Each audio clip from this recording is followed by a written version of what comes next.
Life can be changed forever in a single second. And we may find ourselves at a turning point where we will always have a before and after. This can be incredibly challenging. Life, as we've come to know and enjoy it, comes to a screeching halt, and we struggle to remain upright. I believe there are lessons gleaned from these hard times that shape our character, and for some, faith, in positive ways that a straight path would never provide. The bends and the hills are part of the beauty of life, and often the valleys help us grow in ways that are impossible to realize without the struggle. I'm confident that you feel gratitude for the good in your life, yet we all face struggles of varying magnitudes, and you may be dealing with something difficult right now. Some among us have endured devastating suffering that isn't common knowledge. Addiction, depression, loss, trauma. The list is long. Adversity is part of our human condition, and we all know that life is fragile. My day that changed everything was April 20th, 2018, which was a beautiful spring day in Kansas City. My parents were in town, so we decided to take a walk with my miniature poodle puppy to pick up my daughter from where she was gathered with a group of girls playing. I have 4 teenagers, so you can imagine I have had plenty of opportunities for worry, yet it never crossed my mind that day to fear what was to come. Upon arriving, my daughter ran up with a "Hey, Mom," and a bright smile. She grabbed her puppy's leash and she went into the backyard to play a little bit longer. We stood there chatting in the driveway. It was an ordinary day. And then this tremendous crack sound exploded in the air. It was like a shotgun went off. Conversation stopped, and we all shifted our focus to a tall tree in the backyard. A major limb that was high on the trunk, it started to pivot and fall. And then we could see through the slats of the privacy fence this frenzy of movement as the little girls ran in every direction for safety. And then a huge section of tree crashed to the ground. It shook the earth. I took off running for the fence, and I was screaming, "Is everyone safe?" And I got there and looked through, and my daughter was in a lifeless heap. Time played this terrible trick. My heart was about to come out of my chest from the adrenaline, but it wasn't my house. It wasn't my latch. I didn't know how to get through the gate to reach her. And time was this terrible slow motion. I was the first responder. Evelyn was in a lifeless heap, and I didn't know if she had survived. Her puppy was clutched to her chest. She was collapsed over the top of him. And the dog was panting and shaking and looking at me with pleading eyes, and they were in an absolute mess of tree debris.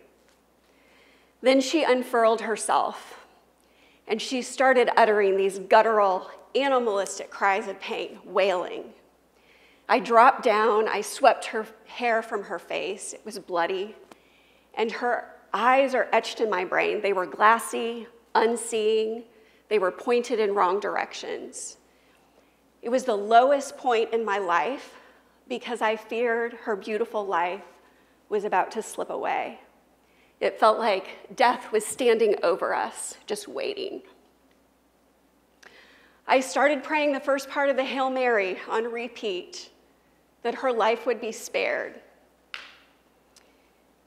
And I thought to myself, I held her head to my chest like when she was a baby, and I said, "Fight, Evelyn, I love you.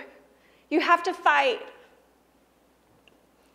And it was a really, really challenging moment. My husband arrived on the scene. He's a physician. I called him as soon as the accident happened. He came, and he stood there in absolute disbelief at the scene before him. He couldn't make sense of it. There was tree everywhere. I was covered in our daughter's blood. And I looked up and I said, I don't know what to do. Then the emergency responders arrived. One of the miracles of that day is that my friend Ashley entered the yard. She's a physician for the Children's Hospital, and she had an inside line that she used to call ahead to assemble a trauma team. Then I got into the front of an ambulance with a driver who didn't know the way.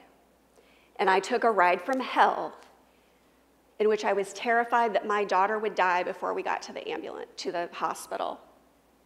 With every wrong turn, my anxiety rose.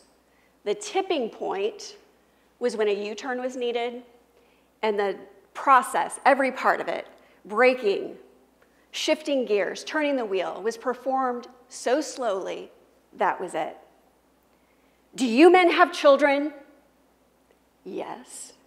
Then drive faster! And then I had a panic attack, but we got to the hospital. Evelyn was raced down the hall, like in the movies.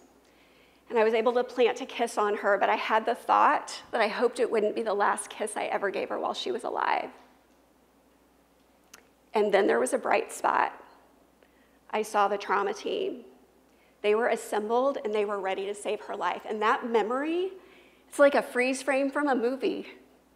They were in their gowns and their gloves and their masks, and they looked at me and they made eye contact and they conveyed competent compassion, and it gave me hope.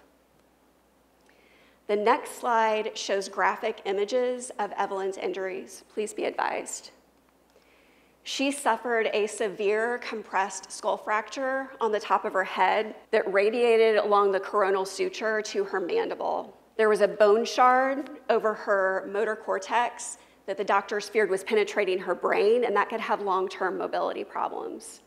She had a fracture in her carotid canal, orbital fractures, a traumatic brain injury, a foot laceration. She was really, really hurt. She went straight into urgent neurosurgery. That wait was excruciating. Everyone arriving to support us was under so much stress. Everyone handled it differently. Emotions ran high. She then went into the ICU. When she came out of sedation and woke up, she had post-traumatic amnesia, and she was intubated, so she couldn't talk. The fear that we saw on her face as parents was incredibly difficult to handle. That spring, she had been running track. After surgery, she had no left side mobility, no sensation or ability to move her fingers or wiggle her toes. The neurosurgeon had to saw around the perimeter of her skull fracture, elevate it, secure it with titanium, but first, he had to shave the top of her head. Imagine for a moment, even you men in the room, discovering in the hospital that the top of your head has been shaved. It was rough. Every single outcome for my daughter after surgery was in question. Her mobility, her personality, her speech, her cognitive function. The nurses and I had to bathe her, feed her, help her walk, and she lost all of her privacy.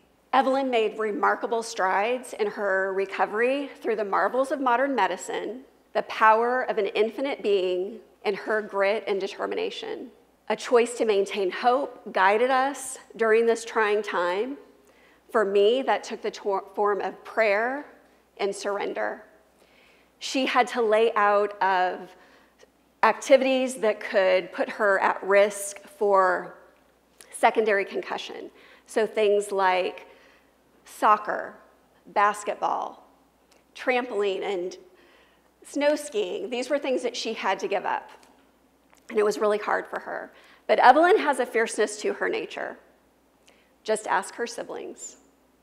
As parents, we dealt with pressing fear that further peril would come to one of our children or to each other. And this was about the time that our firstborn was learning to drive, and parenting with a trusting heart is incredibly difficult after a traumatic event, especially for a risk assessor like me. But Evelyn does not live in fear. Evelyn is a life liver. We emerged through the accident, and we learned that life, there's a fleeting nature to life. And we went forward with new confidence, and there were lessons that came of it. Seek the good. We may find glimmers of joy even in the mess and uncertainty of hard times. If you reflect on the hardest things you have ever faced, I am convinced that there was goodness in the midst of it, however minute. Maybe it was a kindness bestowed upon you or strength you gained from living through your circumstances. For us, we have these beautiful moments of laughter and joy. When Evelyn's breathing tube was removed, she hit us with rapid fire questions that instantly proved that her personality was fully intact. We had our Evelyn. My husband and I looked at each other and we just burst out laughing with joy. Her friend reported, Maggie, that Evelyn was trying to protect her puppy right before the limb crashed down upon them. And then the puppy got checked out of the vet ICU to visit Evelyn in the hospital to raise her spirits, and it worked. On the day of hospital discharge, we turned onto our street, and we were so surprised to see "Welcome Home, Evelyn" signs in the yard. And my little son was out there in an inflatable gorilla costume, and he was swaying and so excited to welcome his sister home. And we laughed, and that laughter, it felt so good, because sometimes when we are in the midst of a crisis, we need a reminder to seek the good. A longtime friend, Emily Finlayson, she gave me this dose of perspective when I really needed it. A few days into the hospital stay, I was exhausted, physically and emotionally. I couldn't eat, I couldn't sleep, I couldn't even pray. And she urged me, she said, "Julie, I want you to switch from despair to hope. Focus on everything that's working perfectly in your child. She wasn't killed instantly. She doesn't have spinal cord injury with long-term paralysis. She can breathe and see and hear and speak. There were all of these beautiful blessings. Her foot wasn't crushed or severed." That reminder to have gratitude, that's one that I carry forward and I continue to apply, because it's a choice to look for the good, to seek that in our hard times. Next, love one another. As a person of faith, I believe that there is a divine plan for the bonds we form with others throughout life. Our relationships, they weave a beautiful and intricate tapestry. In the words of St. Augustine, there is no better proof of friendship than to help our friends with their burden.